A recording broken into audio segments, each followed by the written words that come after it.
Hello students, class 11th, political theory, chapter number 10, development. Earlier we have done chapter number 4, social justice, chapter number 5, rights, chapter number 7, nationalism. All remaining chapters have been removed from our syllabus. Now this is the last chapter, chapter number 10, that is development.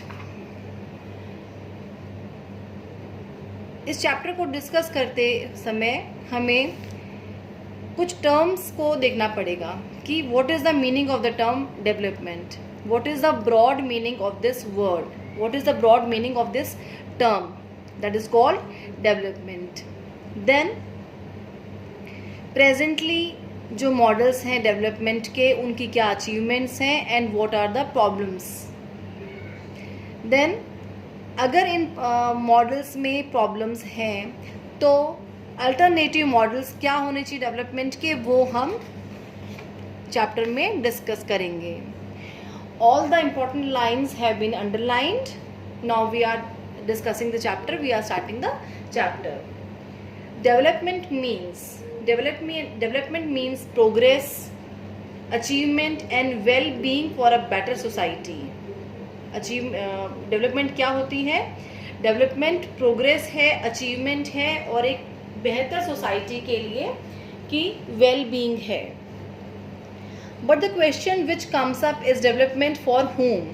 Question ये उठेगा कि development किसकी, हम जो development की बात कर रहे हैं वो डेवलपमेंट किसके बारे में बात कर रहे हैं, डेवलपमेंट किसकी होगी.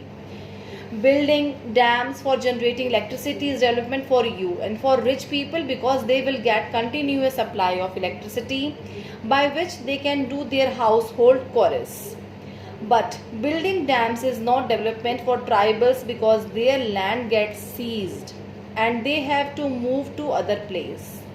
Also, building dams causes environmental damage which kill fish and damage soil fertility.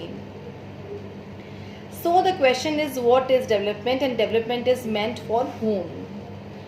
जब हम डेवलपमेंट की बात करते हैं तो डेवलपमेंट का मतलब है, उसका वर्ड मीनिंग है प्रोग्रेस, अचीवमेंट या वेल बीइंग एक बेहतर सोसाइटी के लिए. And what is we are discussing about a question कि डेवलपमेंट किसका है. एक एग्जांपल के थ्रू हम समझते हैं कि बिल्डिंग डैम्स को बनाना जिससे कि इलेक्ट्रिसिटी जनरेट हो, वो मॉडर्न सोसाइटी के लिए डेवलपमेंट है. वो हम लोगों के लिए डेवलपमेंट है या रिच पीपल के लिए डेवलपमेंट है, क्योंकि उससे क्या होगा, जब बिजली डेवलप होगी तो हम लोगों को अपने घरों के लिए कंटिन्यू बिजली सप्लाई मिलेगी गवर्नमेंट से. लेकिन अगर हम सोचें कि जो लोग उस डैम के आसपास रह रहे हैं, गांव के लोग या ट्राइबल पीपल, उनके लिए ये डेवलपमेंट नहीं है, क्योंकि अगर उनकी ज़मीन पे हम लोग, उनकी ज़मीन पे गवर्नमेंट डैम बिल्ड कर रही है तो उनकी ज़मीन जो है वो सीज हो जाएगी. अब उनके पास में कोई और जगह है नहीं रहने के लिए, तो this development doesn't mean anything for them. Plus अगर हम डैम्स बनाएंगे, अगर गवर्नमेंट डैम बनाएगी तो उससे एनवायरमेंटल डैमेज भी होता है, फिशेस मर जाती हैं, प्लस सॉइल की फर्टिलिटी ख़राब होती है. तो अब क्वेश्चन ये है कि डेवलपमेंट के ये जो हमने बात की कि डैम्स बना रहे हैं, तो डैम्स बनाना इज़ पॉजिटिव और नेगेटिव. तो ये जो डेवलपमेंट है ये क्या है और डेवलपमेंट किसके लिए है. Now what is development.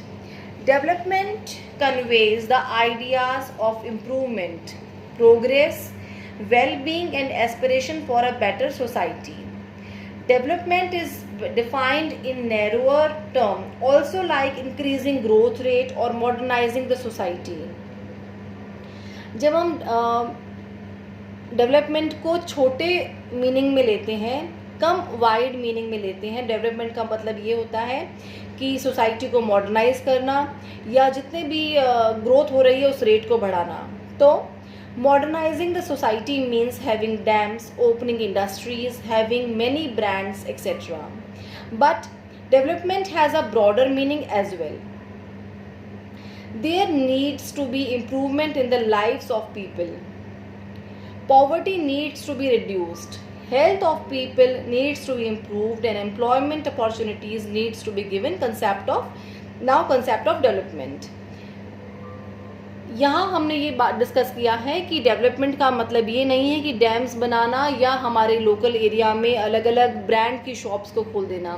Means हम ये चाहते हैं कि हमारी सोसाइटी जो है वो मॉडर्नाइज हो, लेकिन अगर हम ब्रांड्स की शॉप खुलेगी हमारी कॉलोनी में, हमारे एरिया में, तो उससे कुछ लोगों को फ़ायदा मिलेगा कि वो लोग वहाँ से शॉपिंग कर पाएंगे। देन वो सबके लिए फ़ायदा नहीं है, क्योंकि जो हमारे सोसाइटी में, हमारी कॉलोनी में अभी भी पुअर पीपल रह रहे हैं, उनकी लाइफ में उससे कोई फ़र्क नहीं पड़ने वाला है। उनको ना तो शॉप पे जाके शॉपिंग करनी है, ना उनको उनसे एम्प्लॉयमेंट मिलेगा। तो डेवलपमेंट का मीनिंग यहाँ पे क्या होता है कि लोगों की लाइफ में इम्प्रूवमेंट लेके आना, जो पॉवर्टी है उसका रेशो रिड्यूस करना, लोगों की हेल्थ को इम्प्रूव करना और लोगों को एम्प्लॉयमेंट अपॉर्चुनिटीज़ देना। This is development. Now, concept of development, topic number 2. Development concept emerged after the second half of 20th century, post 1950s. It emerged then because countries in Asia and Africa got independence, as we all know. These countries were under colonial rule, so the rulers use their resources for their own self interest rather than interest of people. अगर कोई country colonial rule है उस country के अंदर, तो जो country colony जो country rule कर रही है वहाँ पे, वो अपने उस कंट्री के रिसोर्सेज को अपने फ़ायदे के लिए यूज़ करेगी, जबकि करना ये चाहिए कि जो कॉमन पीपल है, वहाँ के लोग हैं, उनके इंटरेस्ट के लिए उनके रिसोर्सेज को यूज़ किया जाए। Asian and African people at the time of independence did not even have a basic necessities of life. जब उनको इंडिपेंडेंस मिली थी एशियन और अफ्रीकन पीपल को, तो तब उनके पास में बेसिक जो फैसिलिटीज़ होनी चाहिए वो भी नहीं थी। There was poverty, malnourishment, unemployment, illiteracy and lack of sanitation etcetera. The concept of development has been changed over the years. In the initial years, focus was on economic growth and modernization of societies. So, developing countries adopted development model like faster economic growth through industrialization, modernization of agriculture, and by bringing latest technology and extending modern education. Also, initially, development goals were limited because countries recently got independence and they were not having enough resources to develop. India adopted 5-year plans for development. We all know कि 5-year plans बनते हैं हमारी country में after every 5 years, जिससे कि हम development कर सकें अपनी कंट्री में। They built mega projects like Bhakra Nangal dam and steel plants, mining, fertilizer production, and improving agricultural techniques. They hope that this model of development will have trickle-down effect and reduce the inequalities. जो हमारी government है उसने हमारे लिए बहुत सारे plans बनाए, जिनका प्लान्स हमने कुछ एग्जाम्पल्स पढ़े हैं। उन प्लान्स को मॉडलाइज करने के बाद में गवर्नमेंट को ये था कि इससे जो इनइक्वालिटी है वो कम हो जाएगी, जो पॉवर्टी है वो कम हो जाएगी। Investment was made in science and technology, new educational institutes were built up like IIT, but this did not provide much development to lower section of society. Government ने ओवरऑल डेवलपमेंट के लिए investment किया in the field of science and technology. नए educational institutes बनाए गए जो कि बहुत ग्रेट थे, बहुत वाइड थे, जैसे कि IITs में एडमिशन जो लेते थे वो नॉर्मल फैमिलीज़ के लोग थे या हाई फैमिलीज़ के लोग थे, हाई क्लास की फैमिलीज़ के लोग थे।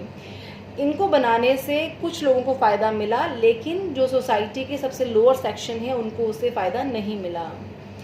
और इससे नेगेटिव इफेक्ट ये आया कि जो रिच पीपल थे और पुअर पीपल थे उनके बीच में गैप कंटिन्यूअसली बढ़ता ही गया। This model of development has been criticised. जो डेवलपमेंट का ये मॉडल है इसको बाद में क्रिटिसाइज किया गया। अब ये जो चैप्टर का इतना पार्ट है यहाँ तक हम कर चुके हैं। Remaining we will discuss in next video. यहाँ तक करने के बाद में कुछ क्वेश्चंस हैं जिनका आपको आंसर करना चाहिए कि व्हाट इज़ डेवलपमेंट, और Is development defined in terms of economic growth, or what model of development was adopted in India? Why were Asian and African countries under development? और which development model India adopted? हमने जो 5-year plans थे उनमें हमने क्या क्या adopt किया, क्या उससे कुछ फ़ायदा हुआ या हमारी कंट्री को नुकसान हुआ? ये क्वेश्चन चैप्टर के इस पार्ट तक हमें सॉर्ट आउट होने चाहिए. I hope you will all do these questions in your notebook. Thank you.